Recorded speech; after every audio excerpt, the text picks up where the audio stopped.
দেখুন, এটা আমার পুরোপুরি ব্যক্তিগত অভিমত, ব্যক্তিগত বক্তব্য। এখানে বেঙ্গলি অনুপ চ্যানেলের কোনো দায় নেই। এটা আমি ব্যক্তিগত আকারে বলেছি, যেটা বলেছি সঠিক বলেছি, জেনে বুঝেই আমি বলেছি। দেখুন, আমরা ধর্মে বিশ্বাসী, সনাতন ধর্মের আমরা রয়েছি। তো দেবতাদের সময় আমরা দেখেছিলাম যে অসুর কুলের বাড়াবাড়িতে দেবতারা অতুষ্ট হয়ে গিয়েছিলেন। সেই সময় দেবী দুর্গা তিনি রাক্ষসকুলকে সংহার করেছিলেন, শান্তি প্রতিষ্ঠা করেছিলেন সারা পৃথিবীতে, সারা বিশ্বে তিনি শান্তি প্রতিষ্ঠা করেছিলেন। কৃষ্ণনগরেও কিছু এরকম রাক্ষসরূপী তৃণমূল কংগ্রেসের কর্মী সমর্থকরা রয়েছে, যারা অমৃতা দেবী, যিনি রাজবধূ, বর্তমানে তিনি কৃষ্ণনগর তথা নদিয়া জেলার রানী, তাকে আজকে বিভিন্নভাবে তাকে আক্রমণ করা হচ্ছে, তার শরীরের গঠন নিয়ে ব্যক্তিগতভাবে তাকে কুৎসা রটানো হচ্ছে। এটা আমরা পুরোপুরি ধিক্কার জানাচ্ছি। যারা এই ঘটনাগুলো করছে তাদেরকে ধিক্কার জানাই এবং আইনগত আমরা তাদের বিরুদ্ধে আগামী দিন ব্যবস্থা নেব, এটাও তাদেরকে আমরা হুঁশিয়ারি দিতে চাই। তো দেবী দুর্গারূপী মা, জগৎজননী মা অমৃতা দেবী, তিনি রায় রাজেশ্বরী রূপে আমাদের উদ্ধার করার জন্য এসেছেন। এই অসুরকুলকে তিনি আগামী দিন ধ্বংস করবেন, তাই ভয়ে অসুরকুল লাফালাফি করছে। তাদের লাফালাফিটাই সার হবে, কারণ এরা তৃণমূল কংগ্রেসের মদতপুষ্ট কিছু প্রমোটার, কিছু দালাল, যারা রাজবাড়িটাকে দখল করতে চেয়েছিল, রাজার সম্পত্তিকে যারা বেচে দিতে চেয়েছিল, তাদের স্বার্থে ঘা লেগেছে বলেই তারা আজকে ফোঁস করে উঠেছে। সাধারণ মানুষ, আবাল বৃদ্ধ বনিতা, নদিয়া জেলার গণতন্ত্রপ্রিয় শুভবুদ্ধি মানুষ কিন্তু রানীমাকে চাইছেন। এখন ভারতীয় জনতা পার্টি তো তোলামূল কোম্পানি না। আজকে ভারতীয় জনতা পার্টি একটি সুশৃঙ্খল রাজনৈতিক দল, তাদের একটা নীতি আদর্শ আছে, তাদের দলীয় একটি সংবিধান আছে। আমাদের প্রত্যেক থেকে নিয়ম হচ্ছে দিল্লি থেকে প্রার্থী ঘোষণা করা। তো দিল্লি থেকে প্রার্থী কার নাম ঘোষণা হবে এটা আমরাও জানি না, তবে যার নামই ঘোষণা হোক ভালো ক্যান্ডিডেট হবে। কিন্তু যদি অমৃতা দেবীর নাম ঘোষণা হয় আমরা খুব খুশি হব, কারণ রাজবধূ হিসাবে তাকে আমরা পেয়েছি। সমাজের এলিট ক্যাটাগরির যারা মানুষ আছেন, সমাজের বিশিষ্ট থেকে বিশিষ্টতর যারা মানুষ আছেন, তারা বিজেপি করেন। আর যত চোর, বদমাশ, ক্রিমিনাল, গুন্ডা বদমাশ, যারা মানুষের পায়খানা, পশু খাদ্য থেকে আরম্ভ করে ইট বালি সিমেন্ট যারা খাচ্ছে, তারা বিরোধিতা করছে। এই নিয়ে আমাদের বলার কিছু নেই। শুভবুদ্ধি সম্পূর্ণ কৃষ্ণ নাগরিকরা তার যোগ্য জবাব নির্বাচনের মাধ্যমে কিন্তু দেবে। কৃষ্ণনগরের মানুষ, কৃষ্ণনগরের বিধানসভা কেন্দ্রেরই মানুষ, তারা তো রানীমাকে, যদি রানীমা দাঁড়ায়, দেখুন, বিগত ইতিহাস বা আমাদের যে সংস্কৃতি সেটা যদি কেউ ভুলে যায়, তাহলে দেশের সাথে, তার পরিবারের সাথে, তার পিতৃদেবতার সাথে তারা বিশ্বাসঘাতকতা করবে। কারণ আমরা জানি 1947 সালের 15ই আগস্ট ভারতবর্ষ স্বাধীনতা পায়, কিন্তু এই নদিয়া জেলা 3 দিন পূর্ব পাকিস্তান অর্থাৎ বাংলাদেশের মধ্যে ছিল। বাংলার বাঘ আশুতোষ মুখোপাধ্যায়ের সুযোগ্য পুত্র শ্যামাপ্রসাদ মুখোপাধ্যায় এবং এই রায় বাহাদুর পরিবারের জ্যোতির্ময়ী দেবী, এনাদের উদ্যোগে আমরা আজকে ভারত ভুক্তিতে রয়েছি, আমরা ভারতবর্ষে রয়েছি। আজকে যারা লাফালাফি করছে তারা ওই পাকিস্তানে তাদের পিতা রয়েছে, বাংলাদেশে তাদের পিতা রয়েছে, তাই পিতৃর টানে তারা এই কথা বলছে। প্রকৃত যারা নদিয়াবাসী, তারা রাজপরিবারকে দেখেছে, তাদের উন্নয়ন দেখেছে, তারা একটা সময় রাজা ছিল, তাদের অনেক অবদান রয়েছে কৃষ্ণনগরে।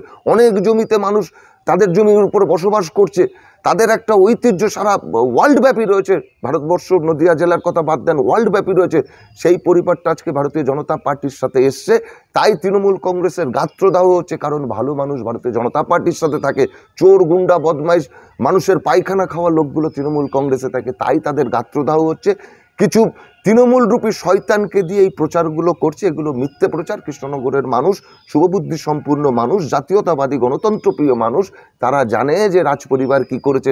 ওয়ার্ল্ড জুড়ে যাদের নাম, তাদের মতো একজন প্রার্থী যদি আমরা পাই, এটা আমাদের দিল্লি নেতৃত্ব ঠিক করবে, আমরা বলতে পারি না। তাদের পরিবারের যদি কেউ প্রার্থী হয়, আমরা বহু ভোটে জিতবো। এবং মমতা ব্যানার্জির থেকে মহুয়া মৈত্র আজকে ভয় পেয়ে গেছে। আমরা জানতে পারলাম যে রানীমা বিজেপিতে জয়েন করেছে বলে মমতা ব্যানার্জি জেলা তৃণমূলের অনেক নেতাকে নাকি ধমক দিয়েছেন, বকেছেন যে কেন রানীমা আজকে তৃণমূলে না এসে বিজেপিতে গেল। এটা নিয়েও ওদের মধ্যে ক্ষোভ রয়েছে। আর মহুয়ার বিরুদ্ধে তৃণমূল কংগ্রেসের নদিয়া জেলার অনেকের ক্ষোভ রয়েছে। মহুয়াকে তারাও চায় না, মহুয়াকে দেখে তারা ভয় পায়। এখন যেহেতু তৃণমূল কংগ্রেস রাজ্যে ক্ষমতা আছে, তাই তারা কিছু বলতে পারছে না। কিন্তু ভোটবাসকে তারা বিজেপিকে ভোট দিয়ে বুঝিয়ে দেবে, তারা মহুয়াকে চায় না, মমতা ব্যানার্জিকে পশ্চিমবাংলায় আর চায় না। যদি এখানে রানীমা দেখুন, আমরা যতদূর জানি আজকে 22 তারিখ, হয়তো আজকে ঘোষণা হয়ে যেতে পারে। শুধু কৃষ্ণনগর বলে না, পশ্চিমবাংলায় 22টা সিটে এখনো প্রার্থী ঘোষণা হয়নি। এটা কেন্দ্রীয় নেতৃত্ব দেখছেন, এখানে আমাদের বলার কিছু নেই। হয়তো আজকে প্রার্থী ঘোষণা হলেও হয়ে যেতে পারে। যদি এর নামটা ঘোষণা হয় কৃষ্ণনগর ক্ষেত্রে, এই আমাদের রানীমা, সেক্ষেত্রে প্রথম আপনাদের কোন ইস্যু নিয়ে আপনারা প্রচারে এগিয়ে যাবেন? দেখুন, ইস্যু বলতে নদিয়া জেলায় অনেক ইস্যু রয়েছে। সেই ইস্যুগুলো বাস্তবায়িত হয়নি, কারণ তাপস পাল ছিলেন, মৌহা মৈত্র ছিলেন, তারা নিজেদের আখের গোছানো নিয়ে ব্যস্ত ছিল। লিপস্টিকের বিনিময়ে, ভ্যানিটি ব্যাগের বিনিময়ে যারা দেশের ঐতিহ্যকে যারা বিক্রি করে দেয়, দেশের সংবিধান, দেশের গণতন্ত্রকে যারা বিদেশি শক্তির হাতে তুলে দেয়, মানুষ কিন্তু তাদের চায় না। সত্যব্রত মুখার্জি, জুলুবাবু যে নদিয়ার উন্নয়ন করেছিলেন, পরবর্তীকালে তিনি সাংসদ না থাকার জন্য যে উন্নয়ন থমকে গিয়েছিল, আমরা সেই জায়গা থেকে শুরু করব। নদিয়া জেলার ভারতবর্ষের মধ্যে একটা সর্ব-ওয়ান আমরা রাজ্য এবং জেলা হিসাবে ঘোষণা করব। নরেন্দ্র মোদী কেন্দ্রে ক্ষমতায় বিপুল ভোটে আসেন, 400-450 উপরে সিট নিয়ে তিনি ক্ষমতায় আসেন। নদিয়া জেলাকে আমরা ঢেলে সাজাবো। যেগুলো তৃণমূল রাজত্বে করতে পারেনি, মমতা ব্যানার্জি ব্যর্থ, মহুয়া মৈত্র ব্যর্থ, আমরা সেই সব জায়গাগুলো কৃষ্ণনগরে ডেভেলপমেন্ট করব। আপনারা দেখেছেন ইতিমধ্যে ন্যাশনাল হাইওয়ে হয়ে গেছে, ওভারব্রিজ হয়ে গেছে, আরও অনেক ডেভেলপমেন্ট আমরা কেন্দ্রীয় সরকারের মাধ্যমে নদিয়া জেলায় করব। আমাদের এটাই ইচ্ছা যে কৃষ্ণনগরকে নাম্বার 1 A1 সিটিতে কৃষ্ণনগরকে আমরা পরিণত করব আগামী দিন। রানীমা কিন্তু যেদিনকে শুভেন্দু অধিকারীর সাথে জয়েন করছিল, সেখানে একটা মাইক নিয়ে তিনি শেষ মুহূর্তে একটা কথা বলেছিলেন যে আমি জিতে আসবোই, আপনারা সাপোর্ট করুন। তার মানে তিনি নিশ্চিত, তিনি দাঁড়াচ্ছেন। এই নিয়ে একটা বিতর্ক হয়েছে যে তিনি এখন প্রার্থী ঘোষণা হলো না, তিনি জিতে ব্যাপারটা, তিনি কি অরাজনৈতিক ব্যক্তিত্ব হিসেবে এটা বলে ফেলেছিলেন, না উনি পরিকল্পিতভাবেই বললেন? দেখুন, এখানে পরিকল্পিত বা রাজনৈতিক ব্যক্তিত্বর কোনো বিষয় নেই। তিনি যেটা বলেছেন যে আমি জিতে আসব, এটাও বলেছেন যে দল যদি টিকিট দেয়, আমি যদি প্রার্থী হই, আমি জিতে আসবো। এই আত্মবিশ্বাস প্রত্যেকটা মানুষের মধ্যে থাকা উচিত যে আমি জিতবো। কেউ বলবে আমি হারবো, আমরা জিতবো। ভারতীয় জনতা পার্টি আগামী দিন জিতবে, উনি সেই কথাই বলেছেন। এখানে রাজনৈতিক কোনো বিষয় না। দেখুন, এটা আমার পুরোপুরি ব্যক্তিগত অভিমত, ব্যক্তিগত বক্তব্য।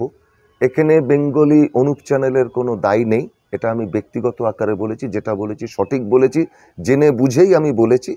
আর বেঙ্গলি অনুপ চ্যানেল বিভিন্ন সমাজের বিভিন্ন ক্ষেত্রে তারা কাজ করছেন, সে রাজনৈতিক ক্ষেত্র হোক, ক্রীড়াক্ষেত্রে হোক, বিভিন্ন ক্ষেত্রে, সংস্কৃতিক ক্ষেত্রে হোক, তারা কাজ করেছেন। খুব ভালো চ্যানেল। কৃষ্ণনগরের প্রত্যেকটা মানুষকে বলবো, নদিয়ার প্রত্যেকটা মানুষকে আমরা অনুরোধ করবো, এই চ্যানেলটাকে আপনারা সাবস্ক্রাইব করুন, লাইক করুন, শেয়ার করুন, যাতে আগামী দিন নতুন নতুন খবর, সে রাজনৈতিক ক্ষেত্র, সমাজের বিশিষ্ট যে ক্ষেত্রগুলো রয়েছে সেগুলো তিনি তুলে ধরেন। এর জন্য বাঙালি অনুপ চ্যানেলের যিনি কর্ণধার, আমাদের অনুপদা, তাকে আমরা গৌরিক অভিনন্দন জানাচ্ছি।